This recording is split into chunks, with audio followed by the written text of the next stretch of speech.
Guiones y guionistas, capítulo 292. Hoy vamos a conocer distintos antagonistas de la naturaleza que podemos utilizar en nuestras historias, como por ejemplo el coronavirus.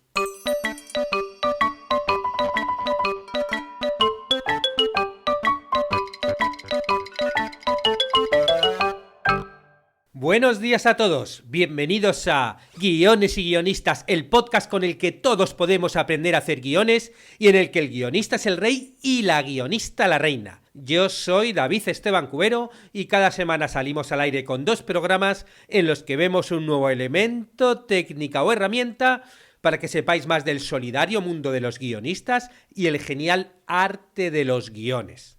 En esta época de desconcierto, obviamente, hoy toca hablar del coronavirus. Pero bueno, como este no es un podcast de actualidad, tampoco es un podcast de sanidad, bueno, pues dejo los consejos y las reflexiones para los que saben más que yo. Además hay muchísima información por internet, con lo cual yo me voy a dedicar pues un poco al tema del podcast, que es el guión, las historias. El coronavirus se ha convertido en estos últimos días y semanas en el gran antagonista de la humanidad en estos momentos de pandemia. Bueno, pues, ¿qué otros grandes antagonistas de la naturaleza pueden tener nuestras historias? ¿Qué tipo de guiones podemos escribir con antagonistas que no sean humanos, ¿no? que provengan de la naturaleza? Bueno, pues de eso va a tratar el podcast de hoy. Vamos a analizar distintos antagonistas que podemos utilizar que vienen de la naturaleza y que no son humanos. Y contaros que como el objetivo de Guiones y Guionistas es animaros a todos a escribir guiones y sé que en este momento hay muchos y muchas que estáis en casa con tiempo libre, que estáis confinados, bueno, pues el caso es que he decidido regalar los planners y los generadores a todos los que los deseéis. El planner de guión, el planner de personaje, el planner de series y los generadores de historias de cine y generador de historias de series. Bueno, el caso es que van a estar a vuestra disposición de forma gratuita durante 15 días por cuarentena. Os dejo aquí en la web el enlace especial de descarga de los planners gratis. Si no, de todas formas, si entráis en mi web, abajo hay en el footer, abajo en el pie, hay varios enlaces de planners. Hay uno que pone planner gratis, pues es ahí. Y para los que queréis aprovechar más, he lanzado una oferta especial para los cursos. Es decir, que si os suscribís 3 meses, os sale uno gratis, uno de los 3. Y esta oferta va a durar mientras estéis suscritos. No solamente durante estos 3 meses, sino que si se va renovando, bueno, pues así el tiempo que queráis. Yo creo que es una buena oportunidad para tener en vuestra mano todas las herramientas que os ayuden a escribir el mejor guión posible. Ahora tenemos que estar en cuarentena para cuidarnos, muy bien, pero nadie ha dicho que tengamos que estar con los brazos cruzados. Vamos a intentar ver el lado positivo, y el lado positivo es que, bueno, si estamos en casa y tenemos tiempo, es la oportunidad para, bueno, esas cosas que os bullen en la cabeza, bueno, pues intentad aprovechar para escribir una sinopsis, un tratamiento, escribir un corto.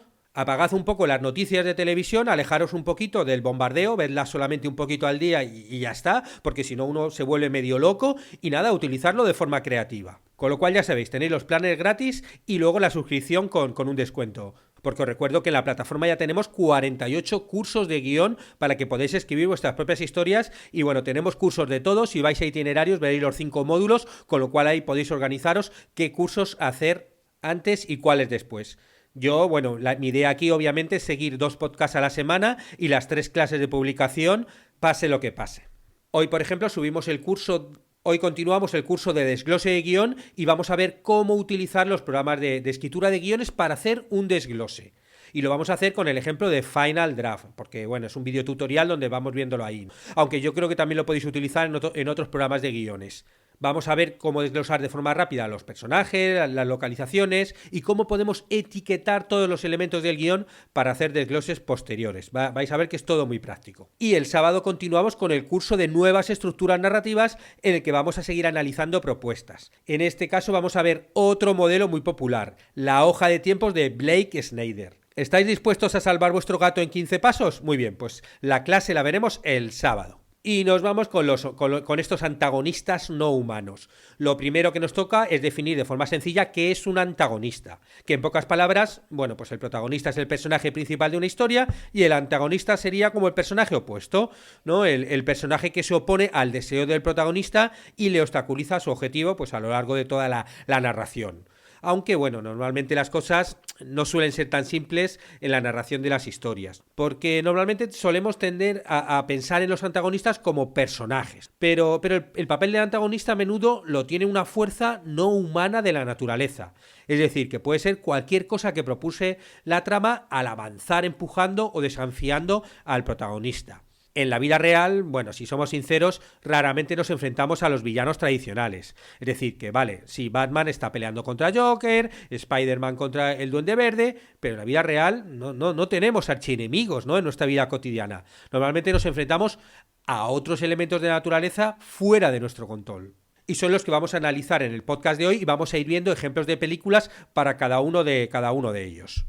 El primero de ellos serían los efectos de la naturaleza, es decir, los excesos del clima. Qué mayor amenaza, ¿no?, para nuestros personajes que la propia madre naturaleza, ¿no? Como que la naturaleza es implacable, es poderosa, es imparable también, ¿no?, como estamos viendo. El protagonista de nuestra película pues no va a poder detener normalmente a un tornado, a una tormenta, a un tsunami, al océano o cualquiera de estos elementos, bueno, a menos que sea, yo que sé, Superman a lo mejor sí, pero vamos, si no es un superhéroe, no va, los excesos del clima van a ser imparables. Realmente nuestros protagonistas, los protagonistas de nuestras historias, solo van a poder sobrevivir hasta que la madre naturaleza decida alejarse de ellos, ¿no? Se acabe el tsunami, se nos vaya el tornado y bueno, ahí ya, bueno, toca un poquito rehacerse. Y este tipo de antagonistas ha generado un subgénero propio, ¿no?, que se conocen como las disaster movies o las películas de desastres, ¿no?, tan famosas de hace unas décadas, bueno, y que todavía yo creo que siguen, cada cierto tiempo va saliendo alguna de ellas. Por ejemplo, podemos destacar el tsunami de Lo Imposible, o el tornado de Twister, ¿no?, la película Twister, o en La Tormenta Perfecta, bueno, pues esa tormenta que es la que lo genera. O, por ejemplo, en La Aventura del Poseidón, otro clásico del cine, bueno, pues el océano. O en Titanic mismo, ¿no? Podríamos hablar de que el iceberg, ¿no?, el iceberg o el propio océano se convierten en los antagonistas, que son los que, bueno, hacen que se hunda el barco y que nuestros protagonistas ahí estén luchando por su supervivencia hasta el final. Este sería el primer tipo de antagonistas, ¿no?, estos excesos del clima. El segundo le podríamos denominar como las bestias de la naturaleza, es decir, un poco como el instinto asesino o alimentario de muchas bestias, de muchos animales. Porque, bueno, al fin y al cabo las bestias son parte de la madre naturaleza, ¿no? Lo que son las bestias tienen la intención, ya sea por los instintos, ¿no?, de comer, o por los instintos asesinos, ¿no?, o la necesidad de alimentarse, y lo que hacen es atacar a nuestros protagonistas. Y para diferenciarlo y a diferencia de ellos, por ejemplo, la madre naturaleza y los desastres climáticos que estábamos viendo antes, estos están siempre presentes sin intención, ¿no? Pues de repente aparece un tornado y ya está, no hay ninguna intención ahí. Ahí los humanos y los animales tenemos que sobrevivir, pues eso, a través de las inclemencias del tiempo. Sin embargo, las bestias sí tienen una intención. Las bestias son algo que se desatan, que atacan, que acechan con la intención de matar. Este tipo de personajes florece en los géneros de terror y suspense sobre todo. También se puede combinar con otros tipos de villanos, como es el caso del monstruo de Alien, ¿no? Que en el contexto de Alien, el monstruo es una bestia en lugar de un simple extraterrestre, ¿no? Tú ves la película y se llama Alien, pero no es una película de hay un extraterrestre. No, es una bestia que está dentro de la nave y que lo que quiere es matar. Por ejemplo, es una bestia el gigantesco tiburón blanco de Spielberg, ¿no? De Jaws.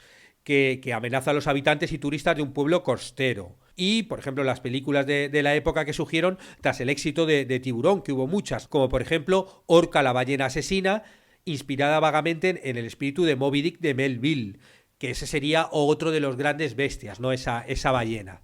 Y hay veces, por ejemplo, como en la saga de películas de Sharknado, esta de donde los tiburones vuelan por ahí con los tornados, que ahí lo que se hacen es mezclar los desmanes del clima con las bestias asesinas. En la película original, porque ya hay varias, se centra en una ciudad que está atemorizada por miles de tiburones que fueron traídos por un huracán.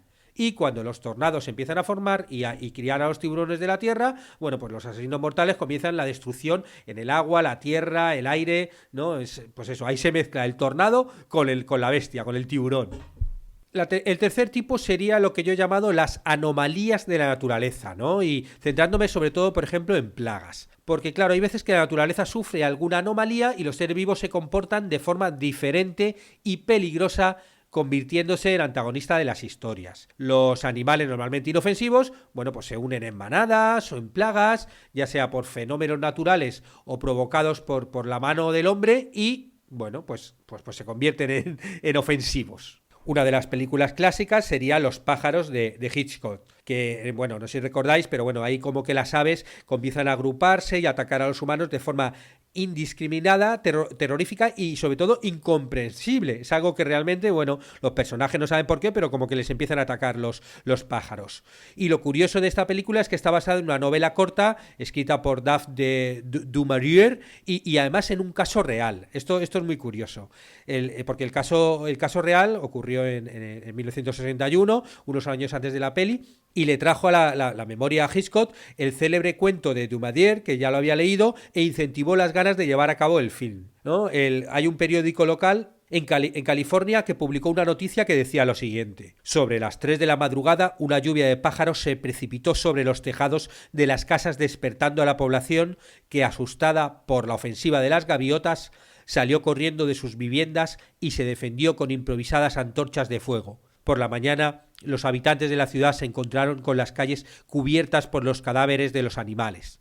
Las aves, que vomitaron pedazos de pescado, su propia comida, despedían un hedor insoportable y pestilente. Esta noticia le llegó a Hitchcock, que tenía un rancho en la zona, cuando ya estaba preparando la adaptación de la novela. Y bueno, como unió todos los cabos, hizo esta película tan inquietante. Y lo curioso sobre qué es lo que pasó, ¿no? ¿Qué pasó sobre por qué estos pájaros se volvían locos? Es que se hicieron muchos estudios y en el año 2011 unos biólogos marinos de la Universidad de Luisiana, bueno, pues descubrieron que podía haberse debido a una intoxicación de las aves al comer una alga que abunda en esa zona y que contiene un veneno. La toxina hallada, que es el ácido domoico, daña directamente el sistema nervioso. Es decir, que bueno, lo que han investigado es eso, que los pájaros se comieron ese alga, se volvieron ahí medio loquitos y ahí fue cuando atacaron. Sobre esta tipología hay muchísimas películas, ¿no? De hecho, por ejemplo, en los años 50 hubo una racha de películas en las que había plagas devastadoras, como por ejemplo las hormigas asesinas de Cuando ruge la marabunta, ¿no? Que ahí atacaban a Charlton Heston ahí en la selva brasileña. Pero hubo otras veces que ya no era simplemente que animales que se juntaban en plagas, sino que por ejemplo, en La humanidad en peligro del año 54, las hormigas mutaron por el efecto de las pruebas radiactivas humanas y se convirtieron en bichos gigantes y atacaron. Como que ya empezó a verse no solamente como que muchas veces estaba la mano del hombre, ¿no? A veces los excesos y los elementos que podía hacer el ser humano eran los que provocaban estas anomalías de la naturaleza, ¿no? Es algo que además ahora muy de moda con todas las teorías conspiranoicas con el tema del coronavirus. Y por entonces también, por ejemplo, se vio como el efecto del ser humano es el que provocaba la sangría de Pirañas, ¿no? La película Pirañas. Que os recuerdo la historia. Una comandante del ejército realiza experimentos para convertir a las pirañas en mutantes aún más asesinas para utilizarlas en Vietnam. Hasta que los peces se escapan del laboratorio y llegan ahí a un lago donde hay un campamento de verano y bueno, ya os imagináis el resto. Terminamos con las anomalías de la naturaleza y vamos a otra variante parecida a la anterior, que sería la naturaleza enferma. Y aquí hablamos de epidemias. Sí, aquí ya nos hemos acercado y nos hemos metido directamente ya en el tema del coronavirus.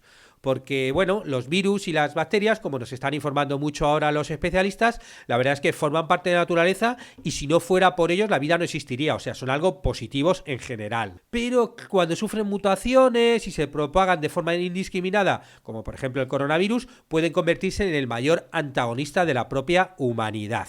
Y sobre esto también ha habido muchas películas que han tratado de la propagación de virus y epidemias por la población mundial, como por ejemplo Epidemia, ¿no? Del año 95, que fue una de las primeras superproducciones de estas de Hollywood que exploró de una manera más realista los riesgos de la propagación extrema de una enfermedad, ¿no? Os recuerdo un poco la historia. Un virus mortal de fiebre hemorrágica que llega de un poblado africano obliga a tomar medidas extremas de contención que incluyen ley marcial para limitar la circulación y encubre, según descubre el médico infectólogo en un momento de la trama, un secreto bien guardado para el ejército de los Estados Unidos. Claro, en esta película de repente ya vimos eso, ¿no? Como la ley marcial, que la gente... Bueno, algo que realmente yo creo que si nos lo preguntan a nosotros hace 3 o 4 semanas, lo de que íbamos a estar encerrados en casas casi sin salir para no contagiarnos, nos hubiera parecido de ciencia ficción.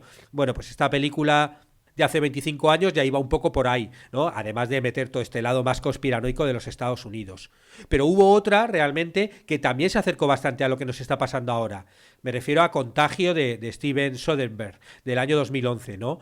Ahí, por ejemplo, el virus protagonista se llamaba MV1, comenzaba en Asia y se transmitía fácilmente a través del tacto, solo con tocarse. Y la película lo que hace es plantear una especie como de bitácora, de diario, de la aparición del virus desde sus inicios, propagación, tratamiento y desaparición durante 135 días. Una película, la verdad, bastante cercana a lo que estamos viviendo en este momento. El quinto epígrafe sería el del entorno natural, porque a la hora de crear una historia, el entorno puede funcionar en contra de nuestros personajes. El propio entorno puede ser el antagonista. Usar el medio ambiente, ya sea terrestre o no, como antagonista provoca que los protagonistas deban luchar por la supervivencia, ¿no? Y es algo que, por ejemplo, lo sabemos todos, ¿no? Cuando vemos un programa de supervivencia tipo Survivors o la aventura en África, o sea, la isla de los famosos, o sea, todo este tipo de programas, yo recuerdo cuando trabajaba en ellos,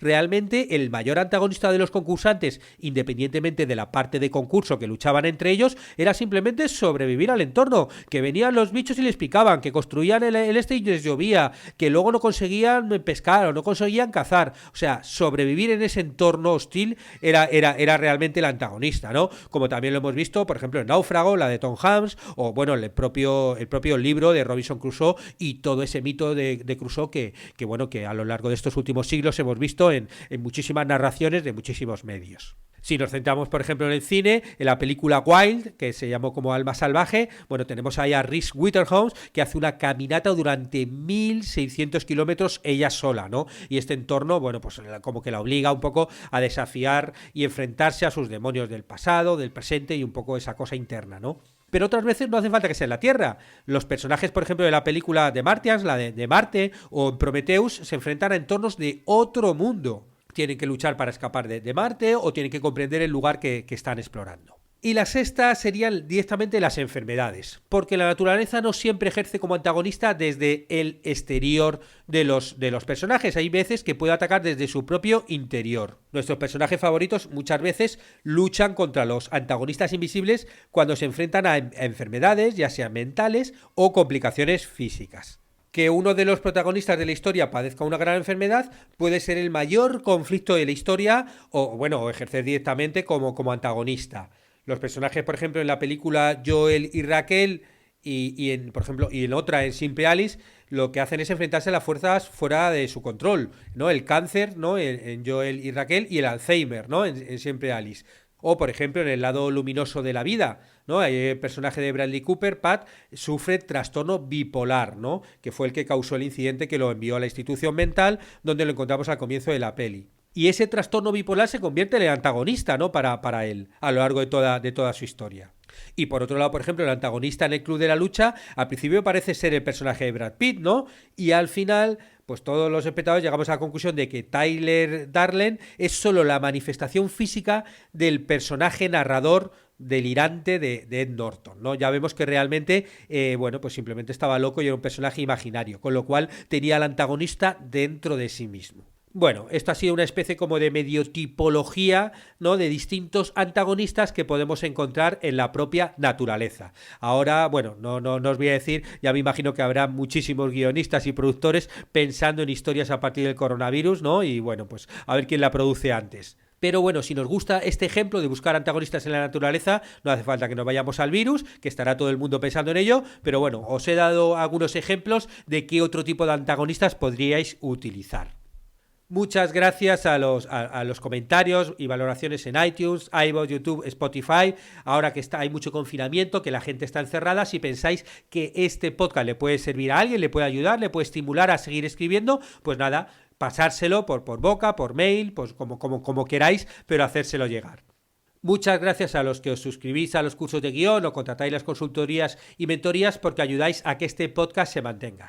Estaremos juntos los martes y jueves con nuevas técnicas, estrategias y análisis para que aprendamos entre todos a ser mejores guionistas. ¡Hasta pronto!